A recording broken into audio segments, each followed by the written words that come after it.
Hey guys, welcome to the Unleash podcast brought to you by Hidden Gym, where we talk about how to unleash your hidden potential. I'm your host, Yuri Diogenes, and we have a great episode for you today with featuring Omar Aguirre. Thank you, Omar, for being on today. Thanks for having me. Pleasure to Uh, be here. Absolutely, my friend. Before we jump into today's topic, let's remind you to subscribe to this podcast on YouTube, Apple Podcasts, or Spotify. Also, you can find these episodes on our Hidden Gem website, hiddengem.net. And if you live in the area and you have not been at Hidden Gem yet, make sure to visit hiddengem.net and grab a free trial press. Again, hiddengem.net. All right, Omar. So let's talk about business. Looks like you are, according to Greg, extremely successful in the business of fitness for many years. So give us a little bit background about that. Yeah, I don't know about successful, but I think I've survived some decades, if you will. I actually started in the industry in the early to middle 90s. I came out of school trying to identify what I wanted to do, and I found passion for fitness. I did like most people and went and got certified and started working in the gyms. Probably pretty typical back then was cleaning floors, racking weights, and spotting people because at the time when I started, personal training wasn't a big thing yet, especially in commercial gyms. You had independent trainers and then you had people that worked for the gym that just kind of helped out. Is that the early 2000 or even before? Actually, this was 1992, 93, I believe. Oh, okay. So way back then. Yeah, man, way back when in Dallas, we had the original Gold's Gym. And Bally's was a big player back then. Actually, President's Health Club, I think it was the main club before Bally's kicked in. So yeah, I'm aging myself, but yeah, I've been around for a minute. Um, Stayed with the industry and just I was one of the lucky few that was part of an acquisition when 24-hour fitness first came into town with their inception with clubs, and they acquired the original five Gold's Gym clubs that we had, and I was able to onboard with them and just kind of I grew my career through 24. Had the privilege to work for them for approximately 22 years. Wow. Yeah, I did pretty much everything. At sometimes I was janitor, sometimes I was a GM, and Well, but in those 22 years, you were like the GM for the business? yeah, I played many roles with the company. Part of it was on the fitness side. When you evolved in the fitness industry, you basically had two pathways. One was you were on the fitness side of the house, or you were on the sales side of the house, and I had the opportunity to be able to dabble in both. Did the initial majority of my career, the first 10 years, I did on the fitness side of the house as a fitness manager, fitness operator, regional educator, and then eventually transitioned over to the management side on the sales side, and eventually club operation. Nice.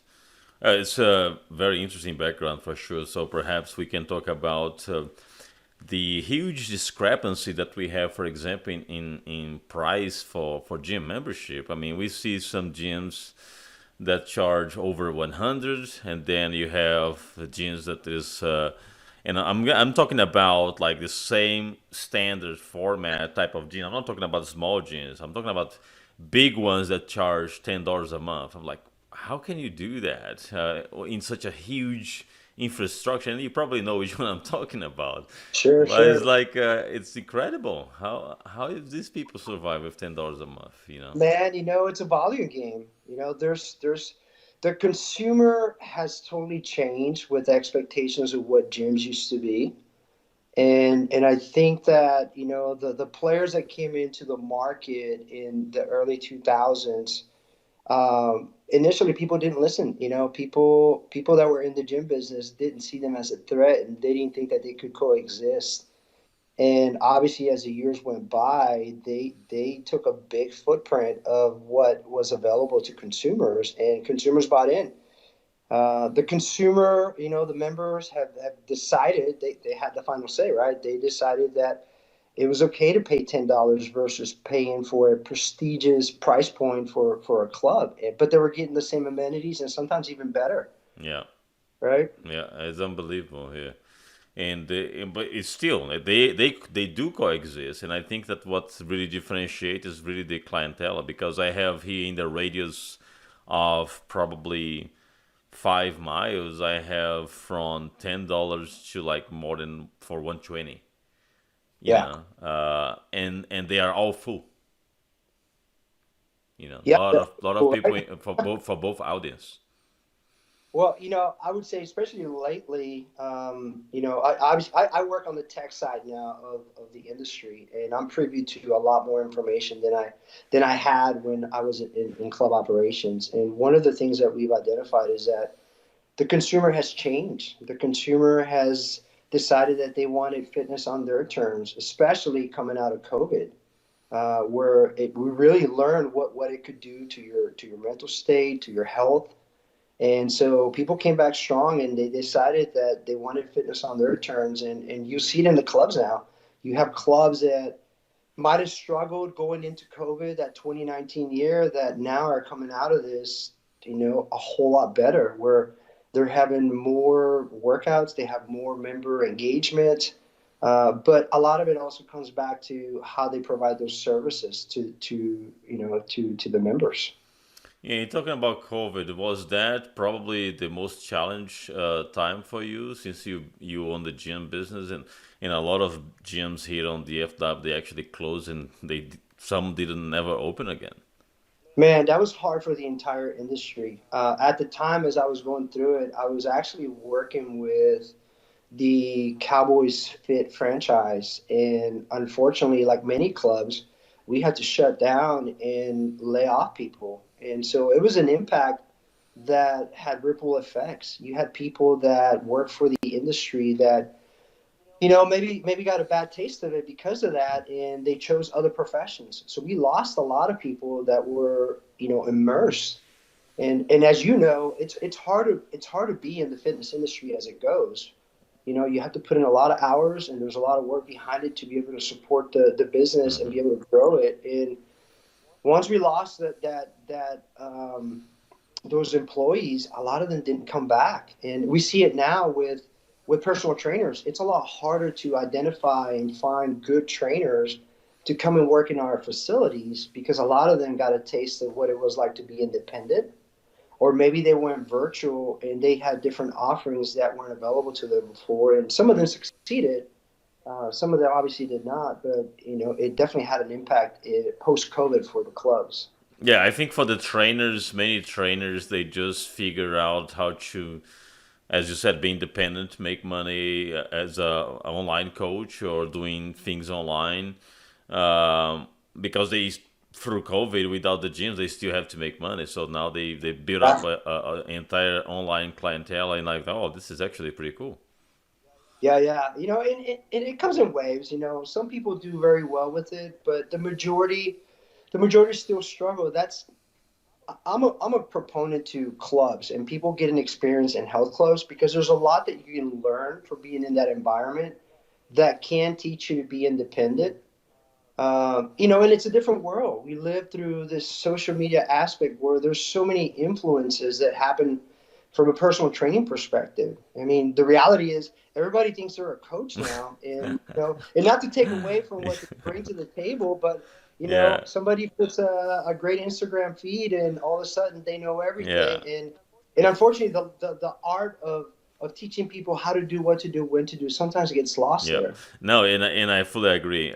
Although I do have my own home gym in my garage that I built over the years. Even before COVID, I was already building mine because I likes. Sometimes it saves me time for to commute and things like that. But the social interaction is something that we realize we actually need it. Not Oh my God. only to go there and lift weight, but to socialize. You're 100%. I'm like you. I have my own gym set up. I do a sport called triathlon, and I do Ironman specifically for sport. And it takes a lot of time and effort into doing things. So I have a full gym set up, full rig set up, and I have my bikes in there, my treadmill, and all the stuff that I use for training. But the one component that I cannot bring in house is the Hmm. socialization. And there's something to be said about being a part of something. And I think that's the sometimes we refer to it as the Yeah. vibe, right? That draws you into that environment where you want to be a part of something. You have a sense of belonging, and a lot of that you can't get at home, regardless of whether you do virtual or Hmm. not. It's that feeling of either being in the gym, lifting weights, crushing it, or being in a class setting where you're around a whole bunch of your peers and just getting after it together. Yeah, So and there's a for need. extrovert people even more because introverts they like to be by alone and things like that. But for extrovert people, they suffer a lot through COVID, and the gym is a way for them to, motivate through other people. Yeah. Yeah, obviously it doesn't just impact you physically, but mentally and emotionally. There's a sense of disconnect when you're not around that environment. Yeah. It's funny. Like we've identified that uh, people want to connect, and technology has allowed us now to be able to do that for the club setting, even though the people aren't present in the club. My point with that is when you think of like how we function day to day, right? We do everything through our Hmm. phone. None of us write checks anymore. We a lot of times do stuff online. We order, we buy, we shop. Everything gets delivered, so the convenience factor is always there. The clubs that have adopted that mindset are the ones that are really thriving. There's apps galore nowadays, right? Where everybody has an app for Yeah. something, and realistically, even though the people that are, let's say, hitting gym, people that are in the club working out, they're using some kind of app to get their information on what they're going to do and when they're going to do it. So the clubs that have adopted the technology factor are actually the ones that are having success because they can offer a way for people to connect, whether it's in the club or outside of the club, still to the club itself, but they don't have to be Hmm. present. And that's where the win is now because the consumer, as you know, I mean, here I am, a guy that's about to be 50, and I started in the gym industry when I was like 19. Well, all these kids that were born in the early 2000s, they grew up with technology. That's all they Yeah. know. So for them, they're the ones that are like, hey, I got to have this stuff. Otherwise, this isn't the Yeah, space for yeah. me. It's like first question is, oh, there's an app for that? What is the app for that? Yeah. Oh, What is yeah. the app Right. for that? Or does can I track my stuff on my Yeah. watch? Like, or how am I going to track all this? Like, yeah, man, technology has definitely been the catalyst for what is the future of Yeah, fitness. absolutely. And I appreciate technology, but again, there is a big value on the in-person experience. Tapping your Yes. back, talking, see, just that feeling, natural feeling. You are when you are pumping idle and someone is screaming at you to motivate you. I mean, there's nothing like that. You cannot Yeah. replicate that virtually. It's just impossible. No, I totally agree. I think that just in general, gyms are always going to be a necessity, regardless of what happens as we move past this COVID era. Gyms are a necessity for people to interact and have socialization because it's no different than the guy that goes to the bar to look for that connection, Yeah. right? The gym does that for a lot of us that grew up as part of this. And the reality is, those of us that grew up in the gym atmosphere have transitioned that to our kids, and our kids expect that as part of their lifestyle. Hmm. Yeah. Yeah. You Yeah. know, it's a lot different than what it was with our parents, right? Our parents didn't grow up with that stuff. Obviously, I'm speaking in terms of the people in my population, but for them, it was go to work and socialize at home. For us, a lot of it was just, how does the gym connect us to what we do day to day in our lives?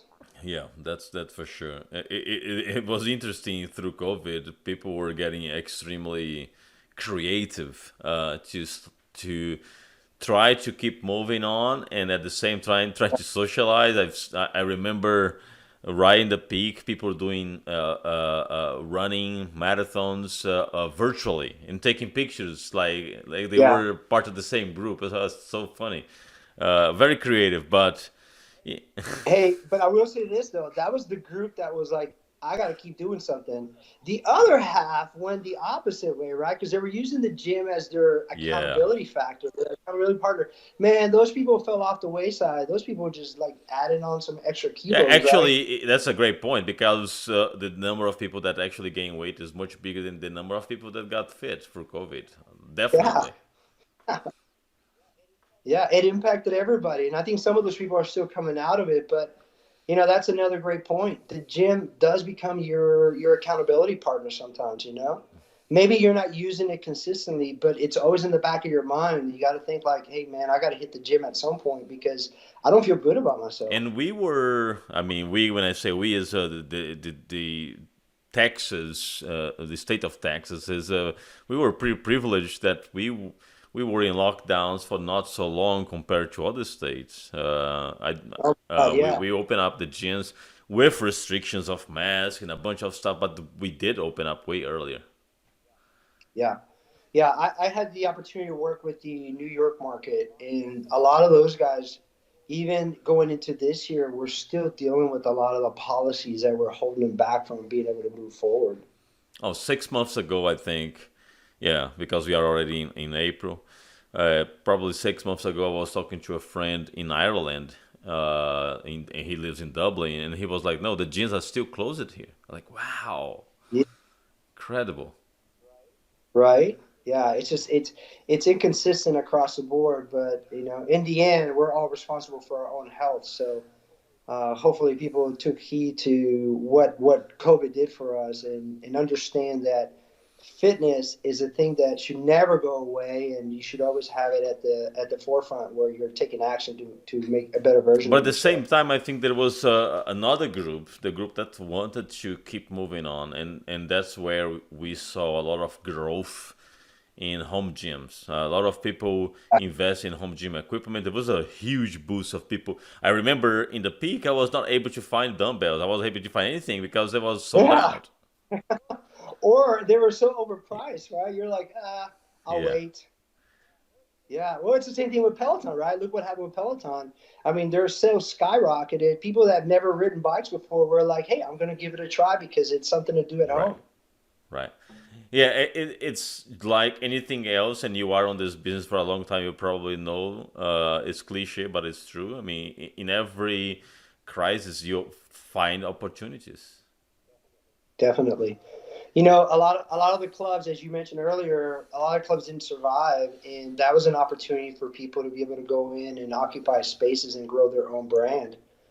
And so something good did come out of it. Unfortunately for some, it didn't turn out well, but other new players came into the area, and they had opportunity to be able to create growth and be able to expand their How brands. did you do personally? I mean, through that time, as far as where you were working, did you have some to do some reduced amount of hours? How did you handle that? No, so I was fortunate to be with a company that held on to the leadership team for as long as they could, and eventually I did fall into the circumstances, and obviously I lost my employment with my company, and so I had to rethink of what I wanted to do next. Yeah, but was And the that in one thing, 2020 or 2021?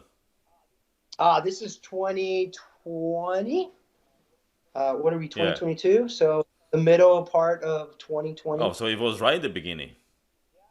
Yeah, like as soon as we shut our clubs down in March, I Right. believe, and then actually I sustained employment through the rest of the year, but we were shut down. There was really nothing for us to do. So my employer was gracious enough to keep us on the payroll, and then after that, obviously there was nothing else that could happen at that point, and I lost it. But the one thing that I understood was that all this was going to come back fold. I just needed to figure out what I wanted to do. And so I just reverted back to what I knew. I went back to training and picked up some clients and just did some coaching. And, it was nice. It was a nice break. But you can't sustain that lifestyle when you're used to living a certain way. So eventually I had to try to find a way to get back into Did you ever something. think it would And, take so long to come back? I just didn't know. I don't think I was under that pressure. I was fortunate enough to be able to not have to work, but um, I was fortunate to transition to where I am now, which is a whole different side of the business. But um, yeah, man, I just didn't know. I didn't know what was going to happen. Yeah, there was a lot of uncertainty for sure. Oh yeah, definitely. Yeah, it was huge. I remember 2020 was a really, and it was really sad to see because I knew some gym owners that was their life, like small gyms, right? That was Yeah, the owner's life, all invested in there, and now had to close the door, no incoming. I mean, it was tough to see it. Not only here, but I'm man, originally from Brazil, and in Brazil I saw people really losing their mind. man, it's such a trickle effect because not just the gym owners, but you had vendors, you had landlords that weren't getting paid. I mean, it was across the board. It was brutal. Yeah. Do you think that we are already back to a better state that we were when the whole thing started? From a financial standpoint, yes, across the board. Like I said earlier, I'm privy to different information that club owners, operators probably don't get all the time. But for the most part, our numbers across the board in the industry are way better. Not yet to 2019 Oh, pre-COVID, really? Not there but they're yet? great. Not there yet. There's still room for some growth there. But for prior year numbers, we're crushing it across the board. Everyone that is sustaining business is doing well. Their numbers are up. Membership enrollments are up. People want to get back to Hmm. fitness. A lot of the precautionary stuff has been put in place, and people have taken But when you say action. those, when you mention those numbers, are you talking about Texas or United States? This is across the Okay. U.S. Yeah, yeah, the numbers look great for the industry. People are doing well, and the consumers are responding, and just club owners have to be mindful that this thing could break at any point. Again? And yeah, yeah, because you never know, right? I mean, a lot of it is predicated with what the government allows us to do or not. So you know, club owners right now have to adapt to different ways of doing business so that they can keep engagement up. If something was to happen and everything was to shut down, there has to be a way for club owners to still connect with their members. Yeah, Hidden Gym does it, man. They're utilizing a platform that allows those members to stay connected to the gym without them being present. Not that they don't want to be there, but if something was to falter, they at least have a way to keep that business flow going. Yeah, it's interesting because I personally work in the technology field, and there is a joke that says, "What really made your company to invest more in technology? It was a bigger budget from the CEO. It was this, that," and they was like, "No, it was COVID." So COVID actually Yeah. accelerate the information technology updates that were pending for years. Yeah, yeah, yeah, right. Nobody wanted to listen, and now everybody's like, how do I get Yeah. this stuff? Companies that didn't even have website, they were like, "Oh my god, I have to invest on this." Oh, yeah, yeah, yeah. But it's a value, right? So they have to understand that there's a perceived value for the investment, and that they're going to get a return on it. And sometimes people are tunnel vision, man. They just don't see a different way to do things because they're stuck in the old ways. And unfortunately, as we know, if you don't adapt, you die. So you have to continue to I evolve. would say that it's not only a matter of being stuck on the other ways, it's more not trying to be creative and not trying to make change, because some people really get into that comfort zone. Well, this is my business, this is how I run, and that's it. They don't try to innovate. So when they don't try to Sure. innovate and something like this happen, they have no creativity to do anything. It's so different than the client that wanted to lose weight and wanted to be active, but they didn't do anything until they got really sick, and then they were forced to make a Yeah, change, right? And then it's like, oh, how do I make this right. change? So we all have to make sure that we continue to at least be open minded to think that there's other things that we could do to make the Yeah, business if you grow. think about companies that really did well, and you start looking to the background of that company, they were always trying to innovate. They were always trying to bring something new. Many companies that did well, they already had online presence and probably even online classes and some type of interaction with their members. Right. So when the whole thing happened, they already had an infrastructure ready. Yeah. Yeah, definitely. Another thing that I think is big right now, and it's kind of been transitioning in the industry when we talk about mental health and how we convey that message to people that it's not just about your body and your body image and how strong you are, but also how well you take care of that mental health, the mental Hmm. stress. There's clubs that are adapting that mindset, and they're adding or integrating different components or amenities within their clubs to allow for that. And I think that's Yeah. huge because the generation that's coming in behind us or the current one, they're a lot more connected to how things are when it comes to that realm versus we grew up with you just got to tough it up and like you know make it through it whatever that might be, and the new generation doesn't have that mindset. They're very aware that you need to be conscious of how you take care of yourself Yeah, mentally. that's a great point. Yeah, and it's interesting that you're saying that some gyms are already invest on this. I didn't know about that. Yeah, man, I think it's the next wave that's coming. Obviously, you're seeing recovery lounges that are available in different clubs. I think I'm a big proponent of recovery. Recovery is so huge, and What is the recovery that's what lounge? allows What is that? people. So a recovery lounge varies in different clubs. Some clubs offer a lot of Oh, client recovery like therapy physical recovery, or not mental. no. Well, there's components and now that are starting to come out in the industry where some tech is involved, where it's allowing for more of the mental state of being, thinking of different ways that you can interact within your workouts. Hmm. You think about coaching, right? Coaching now, there's applicable methods that we use in coaching to make sure that people are aware of their mental state and maybe allowing or allocating time for them to have some downtime on tech. Don't be on your phone before you go to bed, or spend some time meditating. All these components are important, but sometimes we take them for granted because we're on the grind every day and just not really slowing down to That's take huge. to take Clubs advantage that of are those things. invest on this, and as you said, is the next big thing. I think that this will be a big differential factor for a member that will say, "Why I'm gonna pay more in this club if the as far as the core equipments are the same." Then you start to look at the extras, right? The recovery room, the mental state, those things. I think are a great idea. Yeah, man, I'm telling you, the consumer is changing. It's not status quo what used to be and what the expectation was.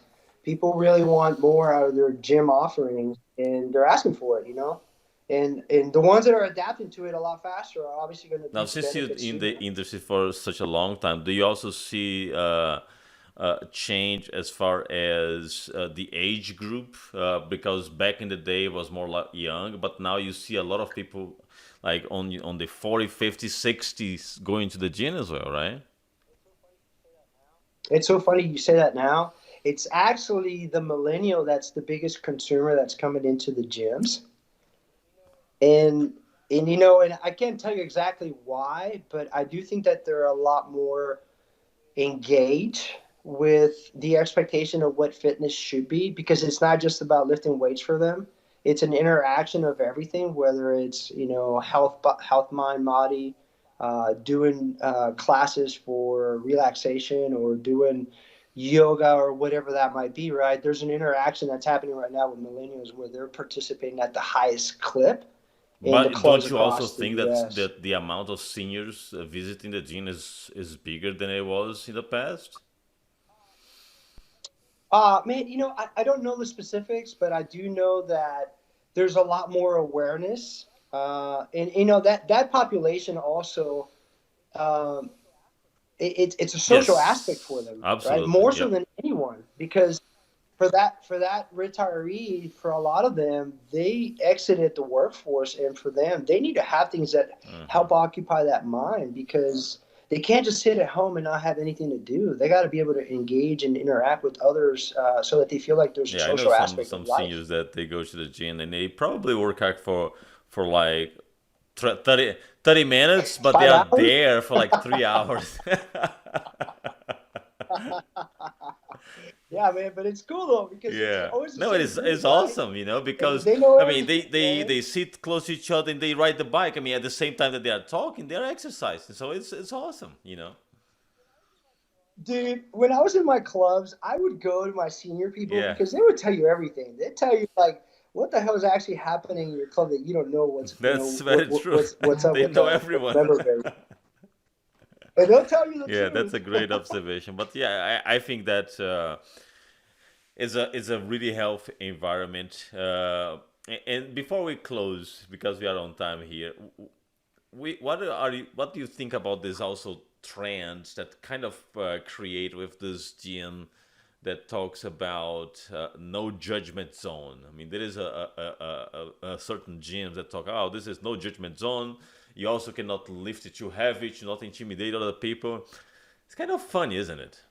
Yeah, I think that there's a space for everyone in fitness, and that's a personal thing. I don't think that gravitates towards a guy like me that likes to lift heavy and drop weights and all that. But there is that population that needs that type of environment so that they feel welcome, and it's a first They initial don't. step for That's a them. great point because I don't think that they stay there for too long. I think Yeah, they it go could be right. I there mean, but and they feel safe, but then they feel like in order for them to really unleash and to really go to the next level, that's not the place for them. yeah, I agree. I think it's one of those things where you kind of graduate, and it's so different than it was maybe for us when we had our first gym experience. And, that sets a presence for what you're going to do moving forward. If you become engaged and that becomes part of your culture, then you just gravitate towards that stuff because it gives you Hmm. that feeling of connection. And for those people, they just need a starting point, whether it's a place like that just allows them to get that first initial experience where it doesn't crush them and they feel like they can never come back to, and then they can Yeah. graduate to other things, Yeah, it must be working because they are opening one close to my house and they have a bunch of. Hey man, let me tell you something about that company. That company is crushing it. They enroll at such a high clip, and the thing with that company, man, they do a lot of online business. The rest of us can take some learning from that company because we might not think of them as like the cool, savvy, hip place to go to, but man, they know how to Yeah. sell some units, man. They they figured it out. Low threshold, low overhead, but they can get some units in the door. And obviously, as a Yeah, no, business, you're that's right. what you You make want. it's a good point. It's a definitely different type of environment, but there is a market for it, and they are expanding. They continue to grow. So kudos to them, right? Yeah, yeah. Hey, for us, right? As long as the entire industry continues to do well, that's what we want because we want to have spaces available for people to be able to go in and Yeah, change and save their lives. For me, as a guy that's in the tech side of the business, I want everyone to thrive because it's beneficial for our company, and obviously we can stay around and yeah, help yeah, others be able to absolutely. grow. Omar, that was a very good conversation.